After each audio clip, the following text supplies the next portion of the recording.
My landlord broke into my flat to throw a New Year's Eve party, then refused to fix the broken boiler because plumbers are too expensive on weekends.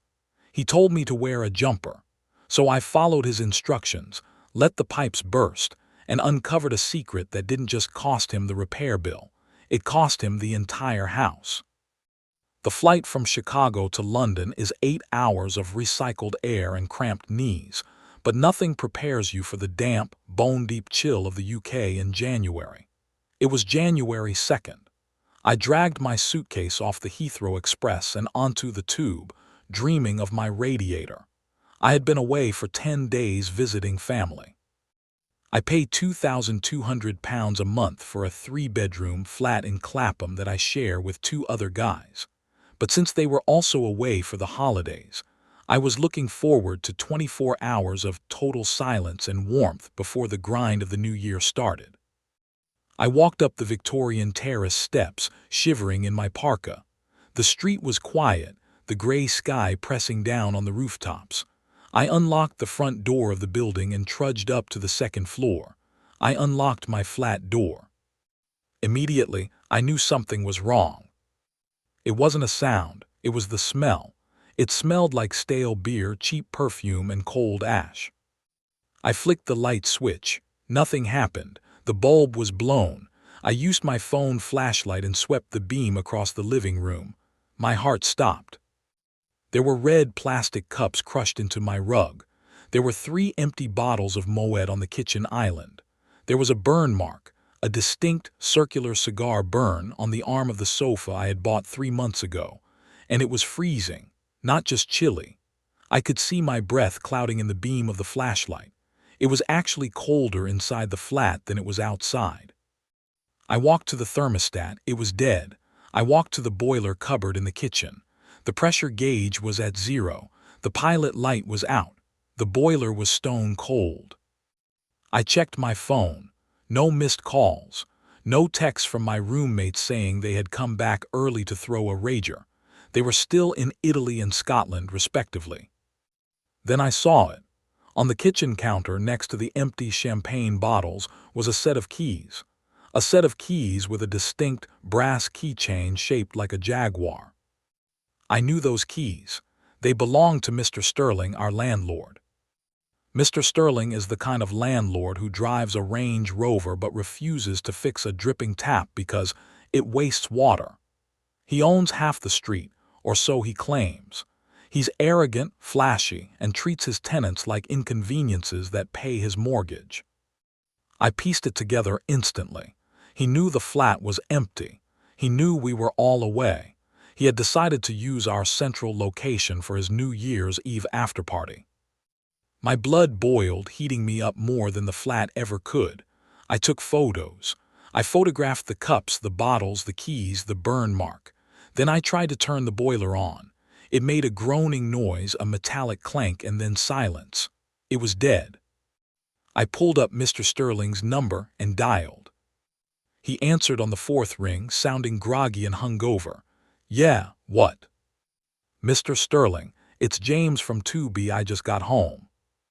"Oh right, James, Happy New Year. What do you want?" "I want to know why there are champagne bottles on my counter, and why my flat is currently -5 degrees." There was a pause, a shifting of sheets. I had to do a safety inspection. Late night, must have left some things, I'll pick them up later. "A safety inspection with Moet?" I asked, my voice trembling with rage.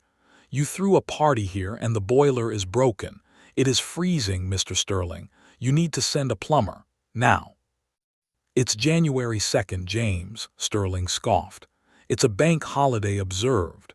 Do you know what plumbers charge on a holiday weekend? It's extortionate. I'm not paying triple time just because you're a bit chilly." "A bit chilly? I can see my breath. The internal temperature is dropping. If we don't get the heat on, the pipes are going to freeze." "Don't be dramatic," he snapped. "The pipes are insulated. They'll be fine. Just put on a jumper, make a tea. I'll send my guy, Gary, around on Monday or Tuesday when the rates are normal." "That is 3 days away," I said. "It is supposed to be the coldest night of the year tonight. If those pipes burst, it's going to be a disaster." "They won't burst," Sterling said, his voice hard. "And listen to me closely, James. Do not touch the utility cupboard. You are not a plumber. If you touch the stopcock or try to drain the system yourself and break something, you are liable. Leave it alone. Wear a coat. I'll see you next week."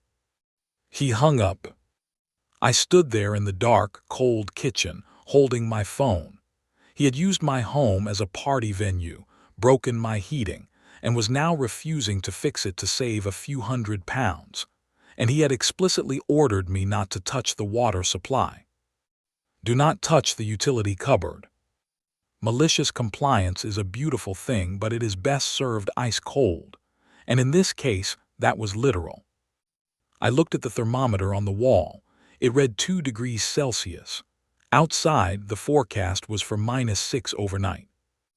If I turned off the water main and drained the pipes, the flat would be safe. But he had told me not to. He had forbidden me from touching the utility cupboard. If I touched it, I was liable. If I left it alone, he was liable. I didn't unpack my suitcase. I booked a room at the Premier Inn down the road. It cost me £80, but it had heating. I took one last photo of the thermostat, sent a text to Sterling confirming his instructions, and walked out the door. I sent the text from the hotel lobby at 4 p.m. "Me, just confirming per your call. You are refusing to send a plumber until next week, and you have explicitly instructed me not to touch the water mains or utility cupboard. I am staying at a hotel for safety." Sterling, stop being a baby. "Yes, don't touch the mains. Gary will be there Tuesday." I screenshotted it. I backed it up to the cloud. I ordered room service and slept like a baby in a warm bed. While I slept, physics took over. In the ceiling of flat 2B, the water inside the copper pipes began to cool. As it approached freezing, it expanded. Ice is relentless. It is stronger than copper. It is stronger than plastic. Sometime around 3 a.m., while the temperature outside hit -7, the main supply pipe feeding the shower unit split. It wasn't a small leak, it was a rupture. But because the water was frozen, nothing happened immediately. It was a time bomb waiting for the thaw. The next morning, January 3rd, the sun came out. The temperature rose just enough. The ice block inside the pipe melted, and the water, mains pressure water, began to flow. I wasn't there to hear it, but Mrs. Higgins in flat 1B downstairs certainly was. She called me at 11 a.m. "James," she screamed, "it's raining in my kitchen. The ceiling is coming down." I rushed over. I didn't run to the utility cupboard.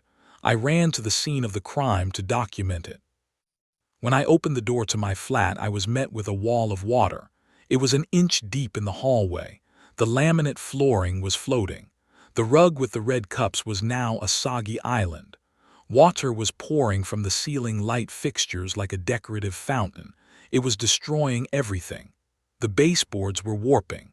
The plasterboard was turning to mush. I stood there, boots splashing, and recorded a video. I walked through the flat narrating. Landlord refused emergency repairs. Landlord forbade me from turning off water. Result: catastrophic failure. Then I went downstairs to check on Mrs. Higgins. It was worse. Her kitchen ceiling had partially collapsed. Insulation and wet drywall covered her counters.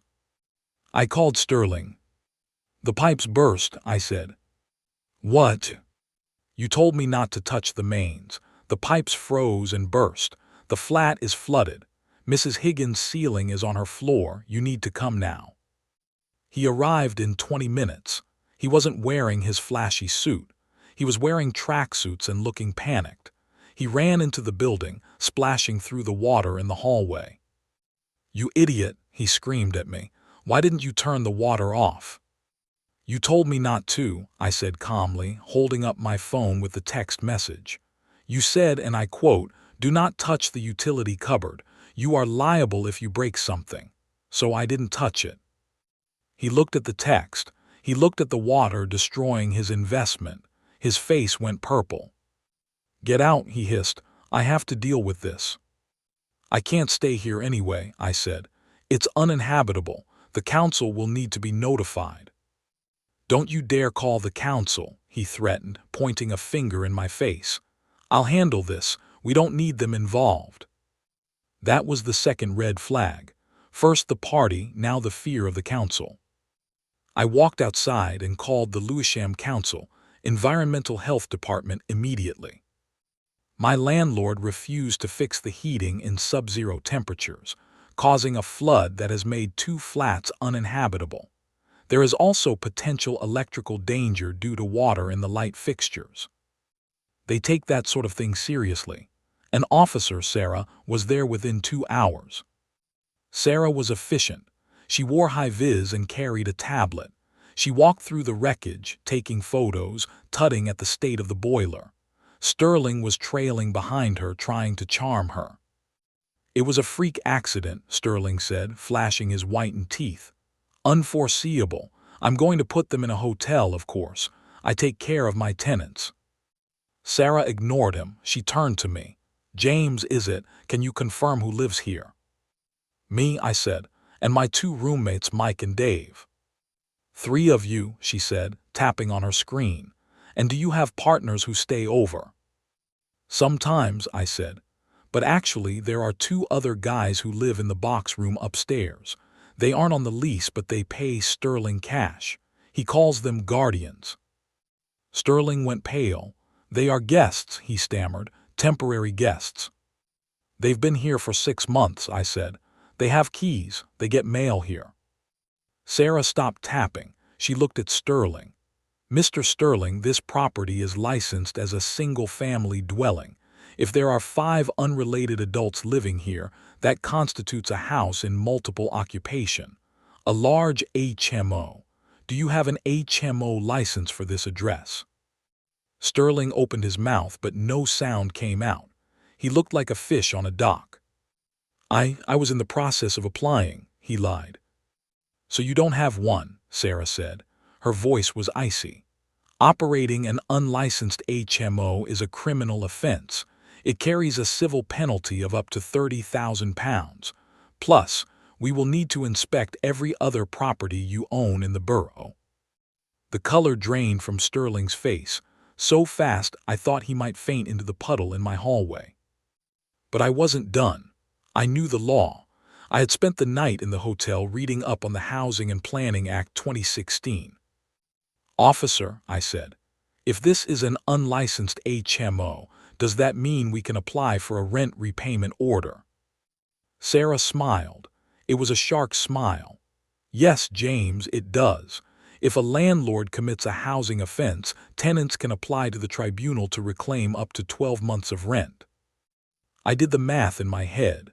£2,200 a month, times 12 months. That was £26,400, plus the cash the 2 guys upstairs were paying. We were looking at over £35,000 in repaid rent. Sterling looked at me with pure hatred. You wouldn't. You threw a party in my flat, I said. You ruined my sofa, you froze me out. I absolutely would. The next day, the insurance adjuster arrived. Sterling was banking on the insurance payout to cover the renovation costs, which were easily going to be £20,000 to £30,000, given the structural drying and floor replacement needed. I met the adjuster at the door. Sterling wasn't there yet. Hi, I said. I have some information that might be relevant to your claim. Oh, the adjuster asked. He looked bored. The landlord was notified of the heating failure on January 2nd, I said. He refused to send a professional. He explicitly forbade the tenant from taking preventative measures like draining the system. Here are the time-stamped texts and the call log.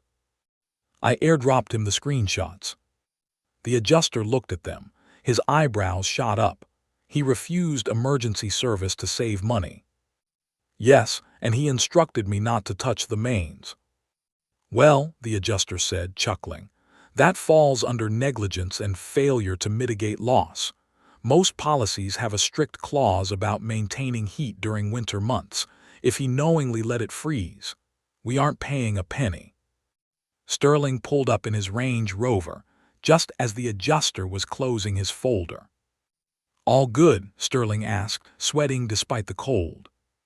"Mr. Sterling," the adjuster said, "I'm denying the claim. We have evidence that you were negligent in maintaining the heating system despite tenant warnings. We will be sending a formal letter.